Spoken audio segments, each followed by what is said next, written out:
गांव में हरी नाम का एक गरीब किसान रहता था। कई दिनों से उसकी फसल अच्छी नहीं हो रही थी। उसके घर में खाने तक को कुछ नहीं था। उसकी एक बकरी थी जिसका नाम प्यारी था और हरी को अपनी बकरी से बहुत प्यार और लगाव था। कई दिनों से हरी के खेतों में फसल न होने के कारण हरी के घर में अब एक अनाज का दाना भी नहीं था। हरी की पत्नी, देखिए जी, आज कई दिन हो गए हैं लेकिन घर में कुछ भी खाने को नहीं है। अगर ऐसे ही चलता रहा तो हम भूखे मर जाएंगे। कई दिन हो गए हैं और पेट में भी अन्न का एक भी दाना नहीं गया है। तुम प्यारी बकरी को तो भी रोज़ जंगल ले जाकर घास फूस खिलाते हो ना। ये बकरी तो घास फूस खाकर गुजारा कर लेगी, मगर तुम और मैं कब तक भूखे रहेंगे। मेरी तो कोई भी फिक्र नहीं। मेरी भूख का तो ख्याल रखो। न जाने वो दिन कब आएगा जब 2 वक्त की रोटी नसीब होगी। अब मुझसे और नहीं सहा जाता, बताए देती हूँ। हरी बोला, अरे भगवान, तुम तो जानती ही हो ना, मेरी मेहनत में कोई कमी नहीं है। अपने खेत में जो भी फसल बोता हूँ वो सही ढंग से होती ही नहीं।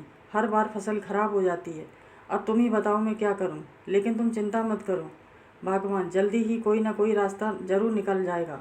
हरी की पत्नी बोली, अगर जल्दी से तुमने कुछ नहीं किया तो मैं ही तुम्हारी ये टूटी फूटी झोपड़ी छोड़कर मायके चली जाऊंगी, बताई देती हूँ। अगली सुबह हरी अपने खेतों में चला जाता है। उसकी बकरी उसकी झोपड़ी में ही बंधी होती है और वह काफ़ी चिल्ला रही होती है। हरी की पत्नी, अरे क्या हुआ, क्यों चिल्ला रही हो इतना सुबह सुबह। मैं कहती हूँ चुप हो जाओ। अच्छा, तो तू ऐसे नहीं मानेगी। आज तो मैं तुझे अच्छा सबक सिखाऊंगी। आज तो तुझे बेचकर कुछ पैसे ही हाथ आ जाएं मेरे, बस तो उन पैसों से बाजार जाकर घर का सामान ले आऊँगी। इतने दिनों से अच्छा भोजन नहीं खाया मैंने, अब तू ही काम आएगी मेरे। इसके बाद हरी की पत्नी बकरी प्यारी को एक चरवाहा के पास भेज देती है और बदले में कुछ पैसे लेकर खुश हो जाती है। हरी जब खेत से वापस आता है और देखता है कि उसकी प्यारी बकरी झोपड़ी में नहीं है तो वह बहुत दुखी हो जाता है। तभी हरी वो देखता है कि उसकी पत्नी बैठकर खूब सारी जलेबियाँ और समोसे खा रही होती है।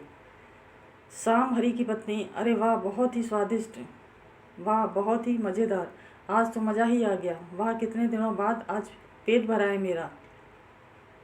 हरी बोला, अरे भगवान, आज इतनी सारी जलेबियाँ और समोसे कहाँ से आए और मेरी प्यारी कहीं नज़र नहीं आ रही। आखिर कहाँ है प्यारी।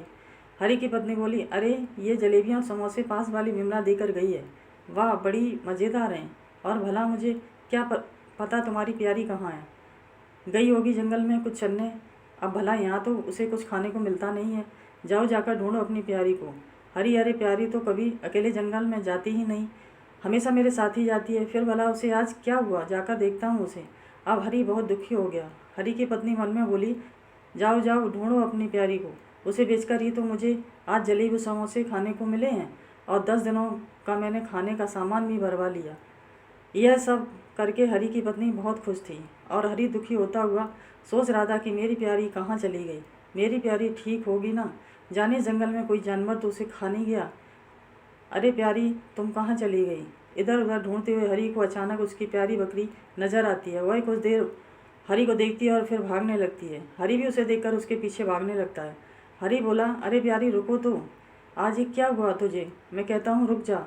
अरे प्यारी क्या हुआ, अरे रुक जा प्यारी रुक जा। लेकिन उसकी बकरी नहीं रुकी और वह जंगल की ओर भागने लगती। भागते भागते वो एक सुंदर से पेड़ के पास आकर रुक जाती है। हरी भी प्यारी के पास पहुंच जाता है और बोला, अरे प्यारी, तू भी ना, तूने तो मुझे डरा ही दिया था। ऐसे अकेले जंगल में तू क्यों चली आई थी। अब से यहाँ वहाँ ढूंढ रहा हूँ तुझे और तू मुझे यहाँ क्यों लेकर आई है प्यारी। तभी अचानक हरी को एक बूढ़ी अम्मा की रोने की आवाज़ सुनाई देती है। अब हरी थोड़ा हैरान हो जाता है और आगे चलकर देखता है कि एक बुढ़िया जिसके बहुत ही लंबे लंबे घने काले चमकदार बाल और उसी सुंदर से पेड़ के पीछे बैठकर रो रही थी। हरी बोला, अरे माँ, तुम क्यों रो रही हो, अब सब ठीक तो है ना। बुढ़िया बोली, अरे क्या बताऊँ बेटा, मैं तो बहुत अभागी हूँ। इस जंगल में कई वर्षों से अपनी छोटी सी झोपड़ी बनाकर रहती थी, लेकिन कल रात एक ऐसी भयानक आंधी आई जिसमें मेरी सारी झोपड़ी तहस नहस हो गई। बेटा, मुझ दुखियारी का इस दुनिया में कोई नहीं, अब मैं कहाँ जाऊँगी बेटा। हरी बोला, अरे अम्मा, तुम रोती क्यों हो, तुम दुखी मत हो अम्मा, तुम मेरे साथ मेरे घर चलो। लेकिन मैं तो बहुत गरीब हूँ, मेरे यहाँ तुम्हें 2 वक्त की रोटी भी मुश्किल से मिल पाएगी। बुढ़िया बोली, अरे वाह बेटा, तू कितना नेकदिल इंसान है। आज से तू ही मेरा बेटा है। मैं बहुत बूढ़ी हो चुकी हूँ। तेरे घर जो भी कुछ मुझे मिलेगा उसमें ही संतुष्ट हो जाऊँगी बेटा। बस तू मुझे अपने साथ अपने घर ले चल। हरी बोला, अच्छा तो ठीक है माँ, तू मेरे घर मेरी माँ बनकर ही रहना, मुझे बहुत खुशी होगी। घर पहुँचते ही हरी की पत्नी हरी के साथ बूढ़ी अम्मा को देखकर बहुत गुस्सा हो जाती है और बोलती है कि वो ये कैसे किसे सिर ले आए तुम? कौन है ये? हरी बोला, बूढ़ी माँ, क्या तुम्हें दिखाई नहीं देता? हरी की पत्नी बोली, आखिर मैं कहती हूँ कि कौन है ये बुढ़िया और तुम्हारे साथ क्या कर रही है? ये हमारी माँ है, हमारे साथ ही रहेंगी। हरी चिल्लाता हुआ बोला, और इनका घर भी टूट गया, अब ये हमारे साथ ही रहेंगी। हरी की पत्नी तमतमाती हुई बोली, क्या ये अम्मा आज से हमारे साथ रहेंगी? और खाएंगी क्या? बोलो। जो भी रूखी सूखी रोटी हम खाते हैं, माँ भी वही खा लेंगी। इनका इस दुनिया में कोई नहीं है, इसलिए मैंने इन्हें जंगल से अपने साथ ले आया। हरी की पत्नी बोली, अरे वाह वाह, यह भी कोई बात हुई भला? क्या तुम जानते नहीं हो तुम दोनों का ही गुजारा कितनी मुश्किल से होता है, और तुम एक ही और मुसीबत अपने साथ लेकर आ गए। हरी बोला, अच्छा भगवान, अब गुस्सा मत करो, आज से ये मेरी माँ है, इनका इस दुनिया में और कोई नहीं है। तुम अभी जाओ, रसोई में जो भी कुछ हो वो इनके लिए लेकर आओ। हरी की पत्नी बोली, अरे वाह, खुद तो एक वक्त की रोटी खा नहीं पाते, ऊपर से ले आए इस अम्मा को यहाँ, और घर में भी कुछ भी खाने को नहीं है सिवाय खाने के कुछ दाने के। भला उन थोड़े से चावल से अम्मा जी का पेट थोड़ी भरेगा। तुम भी न जाने कि किसे ले आए, हमारा खुद गुजारा नहीं हो रहा, और ये कहाँ से खाएगी? बुढ़िया बोली, अरे बिटिया, मैं उन थोड़े से चावलों के दाने से ही पेट भर लूँगी और अपनी भूख मिटा लूँगी, तुम दुखी मत हो, मुझे बस ये चावल के दाने लाकर दे दो। हरी की पत्नी बोली, अच्छा अच्छा ठीक है, लाकर देती हूँ तुम्हारे लिए चावल के दाने। मैं भी तो देखूँ इतने से चावल से तुम कैसे अपना पेट भरती हो और कैसे अपनी भूख शांत करती हो। तभी हरी की पत्नी रसोई घर में जाती है, इतने सारे चावलों को देखकर हैरान रह जाती है, क्योंकि जिस पतीले में जरा से चावल पड़े थे, अब वो पतीला चावलों से भरा हुआ था। यह देखकर हरी की पत्नी जहाँ खुश थी वहाँ बड़ी हैरत भी थी। अब हरी की पत्नी खुशी के मारे जोर से चिल्लाने लगती है, अरे ये तो चमत्कार हो गया, पूरा पतीला ही चावलों से भर गया। तभी हरी वहाँ आता है और कहता है कि क्या हुआ भगवान, और इतने सारे चावल देखकर वही भी हैरान हो जाता है। पत्नी बोली, शाम को जब मैंने देखा था तब इस पतीले में चावल के कुछ दाने थे, और अब पता नहीं पूरा ही पतीला कैसे चावलों से भर गया। जिसके बाद हरी की पत्नी बूढ़ी अम्मा को खूब सारे चावल एक थाली में डालकर दे देती है, और अम्मा भी पेट भरकर चावल खाती है। तभी हरी की पत्नी बूढ़ी अम्मा के काले घने लंबे बालों को बड़े ही ध्यान से देखती है, जो काफ़ी चमक रहे थे। बुढ़िया बोली, अरे वाह वाह बेटी, चावल तो बड़े ही स्वादिष्ट हैं, भोजन करने में तो मज़ा ही आ गया। वाकई में आज तो इतना अच्छा खाना खाकर मेरी आत्मा को शांति मिल गई।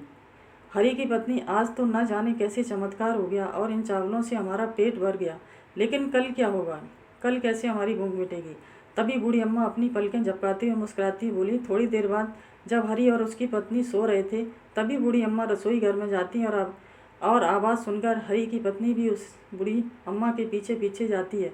तभी बूढ़ी अम्मा के बाल अचानक से लंबे हो जाते हैं, और बूढ़ी अम्मा अपनी आंखों की तेज रोशनी से रसोई में रखे सभी खाली डिब्बे में खूब सारा आटा, चावल, दाल और सब कुछ डिब्बों में भर देती है। तभी हरी की पत्नी मन में सोची कि अरे ये चालाक बुढ़िया तो कोई साधारण बुढ़िया नहीं है, बल्कि जादुई बुढ़िया है। इसके बाल अचानक से इतने लंबे कैसे हो गए? थोड़ी ही देर बाद बहुत तेज़ बारिश होने लगती है, जिसकी वजह से हरी की झोपड़ी से पानी टपकने लगता है। हरी और उसकी पत्नी यह देखकर घबरा जाते हैं। हरी, अरे ये क्या, इस बरसात को भी अभी आना था, अब हम क्या करेंगे? हमारी टूटी झोपड़ी, बरसात का पानी टपक रहा है। हरी की पत्नी, हाय हाय, अब हम क्या करेंगे जी, मेरी तो कुछ समझ नहीं आ रहा है। हरी बोला, अब क्या कर सकते हैं, इसी बरसात में रात बितानी होगी। अगले दिन जब हरी उसकी पत्नी उठते हैं तो उनकी झोपड़ी के आगे बहुत सारी ईंटें और घर बनाने का सामान रखा हुआ था। हरी की पत्नी बोली, ये तो कोई भगवान का चमत्कार लगता है। बूढ़ी अम्मा बोली, हाँ बिटिया, भगवान यह चाहता है कि तुम अपना पक्का घर बनवा लो। जिसके बाद हरी खुशी से सिर हिलाते हुए उन ईंटों से अपना घर बनाने लगता है, और उसकी पत्नी भी उसका हाथ बटाती है, और देखते देखते कुछ दिनों में उनका बहुत सुंदर सा घर बन जाता है। हरी की पत्नी बोली, अरे वाह, हमारा घर कितना सुंदर लग रहा है, अब हमें बरसात से भी डरने की कोई ज़रूरत नहीं। हरी बोला, देखा बूढ़ी माँ, अपना घर कितना सुंदर लग रहा है। हाँ बेटा, सब भगवान की मर्जी है। इसके बाद बूढ़ी अम्मा हंसने लगती हैं। हरी की पत्नी मन में ही, मुझे लगता है कि ये सारा जादू इस बुढ़िया का ही है, वरना इतना कुछ ऐसे ही नहीं होता। मुझे तो कुछ करना होगा, कहीं ऐसा ना हो कि ये चुड़ैल हो और हम दोनों को खा जाए। नहीं नहीं, मुझे जल्दी ही कुछ करना होगा।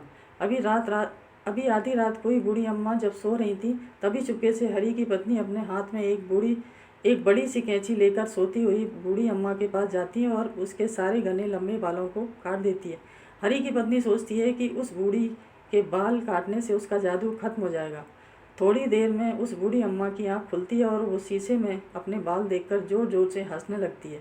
बुढ़िया बोली, अरे ये पगली भी ना बहुत ही ना समझ है, अभी ये जानती नहीं मुझे, मैं कोई साधारण बुढ़िया नहीं हूँ। तभी बुढ़िया की जादुई शक्ति से उसके बाल फिर से लंबे हो जाते हैं। अगली सुबह जब हरी की पत्नी बूढ़ी अम्मा को छुपकर देखती है तो वह हैरान रह जाती है। अरे यह क्या, इस जादुई चुड़ैल बुढ़िया के बाल फिर से आ गए, ये क्या हो रहा है? मुझे तो कुछ भी समझ नहीं आ रहा। ये तो कोई बड़ी मायावी चुड़ैल लगती है, इसका तो मुझे पता ही लगाना पड़ेगा। एक रात बूढ़ी अम्मा सो रही होती हैं और हरी की पत्नी उसको छुपकर देखती है तो अचानक बूढ़ी अम्मा उठकर जंगल की तरफ जाने लगती है। हरी की पत्नी भी उसके पीछे पीछे जाती है। तभी अचानक जंगल में एक तालाब के पास जाकर बूढ़ी अम्मा एक बहुत ही सुंदर लड़की बन जाती है जो बहुत सारे जेवर पहने होती हैं। और तभी तालाब में उसकी बहुत बड़ी परछाई दिखती है जो बहुत ही भयानक होती है। वो भयानक छवि उस सुंदर लड़की से कहती है कि प्रणाम रानी परी, आपका समय धरती लोक पर थोड़ा ही शेष बचा है। अब एक जादुई नगरी से और परियों की रानी भी जादुई नगरी को आपका इंतजार है। हाँ मुझे पता है, लेकिन मेरा जितना भी समय बचा है वह मैं अपने बेटे हरी के साथ बिताना चाहूँगी। हरी बहुत ही ईमानदार और नेक दिल इंसान है, मैं बहुत जल्द ही जादुई नगरी आ जाऊँगी। भयानक छवि बोली, जी रानी परी, जैसी आपकी इच्छा, अब मैं चलती हूँ। हरी की पत्नी, अरे रे, इसका मतलब यह बूढ़ी अम्मा जादुई चुड़ैल नहीं बल्कि जादुई नगरी की परियों की रानी है। अरे वाह, कितने अच्छे भाग हैं हमारे। अब मुझे सब समझ में आ गया, मैं इस परियों की रानी को ऐसे नहीं जाने दूंगी। थोड़ी देर बाद हरी की पत्नी अपने घर आती है और हरी को जगाकर उसे सारी बात बता देती है। हरी बोला, अरे सच में वह जादुई परी है? यह सुनकर मुझे बहुत अच्छा लग रहा है, लेकिन मुझे यकीन भी नहीं हो रहा। हरी की पत्नी, अरे सच में मैंने खुद अपनी आंखों से देखा है बूढ़ी अम्मा को रानी परी बनते हुए। दोस्तों, आपको मेरी कहानी पसंद आई हो तो प्लीज़ लाइक और सब्सक्राइब करें। धन्यवाद। जय हिंद, जय भारत।